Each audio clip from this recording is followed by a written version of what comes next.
તો આજે આવી ગયો છું રાધનપુરમાં અને આજે આપણે રાધનપુરની ફેમસ દાબેલી ટ્રાય કરવાના છીએ. તમને કદાચ અંદાજ હશે કે શિવ દાબેલી રાધનપુરમાં ફેમસ છે અને એનું લોકેશન છે રાધનપુર અને આ કોમ્પ્લેક્સમાં પાછળ દેખાય છે શિવ દાબેલી. આજે આપણે ટ્રાય કરીને તમને આપવાના છે રિવ્યુ કે કઈ ટાઈપની દાબેલી છે, અંદર શું શું ઇન્ક્લુડ છે અને કેવો એનો ટેસ્ટ છે.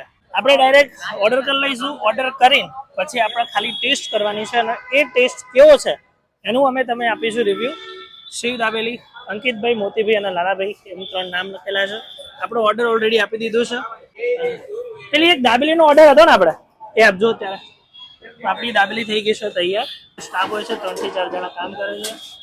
મેઇન માણસ આ રીતે દાબેલી આપણે સર્વ કરે છે. થઈ ગયું ચાલ ફાઇનલ આપણે દાબેલી આપણા હાથમાં આવી ગઈ છે અને દાબેલીના અંદર શું શું છે, શું શું ઇન્ક્લુડ છે એ અમે તમને આજે બતાવવાના છીએ. પ્લસ લાસ્ટમાં કહીશ આનો ટેસ્ટ કેવો છે અને પછી આવ છેલ્લે એડ્રેસ આપવાનું છે. તો બને રહેજો અમારા વિડીયોમાં. વિડીયો સારા લાગતા હોય તો લાઈક, શેર અને સબસ્ક્રાઇબ કરી દેજો. કંઈક આ ટાઈપની દાબેલી છે, જોઈ લો તમે. એના અંદર ખજૂરની ચટણી નાખેલી છે, પાવ એકદમ મસ્ત શેકેલા છે અને અંદર એ લોકોનો સિક્રેટ માવો ભરેલો છે અને અંદર ઉપરથી દેખાય છે સિંગ અને થોડી ઘણી ડુંગળી નાખેલી છે. આપણે લઈએ છીએ એક બાઈટ અને જોઈએ છે કેવો એનો ટેસ્ટ છે. થોડોક મીઠો ટેસ્ટ છે, મતલબ ગળ્યો અને હલકો તીખો પણ ટેસ્ટ આવે છે. અંદર ડુંગળી નાખેલી છે. તમારે અગર ડુંગળી ના નાખાવી હોય તો ત્યાં ના પાડી શકો છો. ડુંગળી પણ એવું હોય કે તમે ડુંગળી નહીં ખાતા તો વિધાઉટ ડુંગળી પણ એ લોકો તમને સર્વ કરે છે. રાધનપુરમાં લગભગ 15 વર્ષથી આ દાબેલીની દુકાન છે, પણ આ દુકાન અહીંયા પહેલા નથી. પહેલા રાધનપુરમાં જે સબ જેલ કહેવાય છે ત્યાં આની દુકાન હતી, લારી હતી. અમે પહેલા ભણતા કોલેજમાં જતા ત્યારે પણ ખાવા જતા હતા અને અત્યારે અહીંયા દુકાન લીધી છે.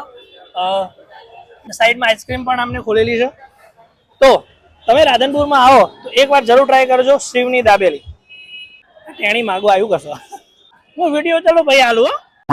કચ્છની દાબેલી કદાચ તમે ટ્રાય કરેલી હોય તો સેમ ટેસ્ટ છે. કચ્છમાં જે દાબેલી મળે છે એવું સેમ અહીંયા ટેસ્ટ છે.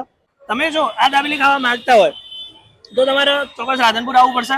રાધનપુરમાં જે મેઇન હાઈવે છે, મહેસાણા રાધનપુર હાઈવે સામે દેખાય છે રામલલા ચોક. કોમ્પ્લેક્સનું નામ શું ખબર?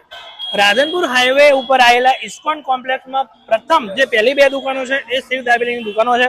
તમે અહીંયા આવીને તમારી શિવ દાબેલી ખાઈ શકો, ટ્રાય કરી શકો છો. અહીંયા શિવ દાબેલીના સિવાય પફ મળે છે, દાબેલી મળે છે, લસ્સી મળે છે અને આઈસ્ક્રીમ પણ મળે છે.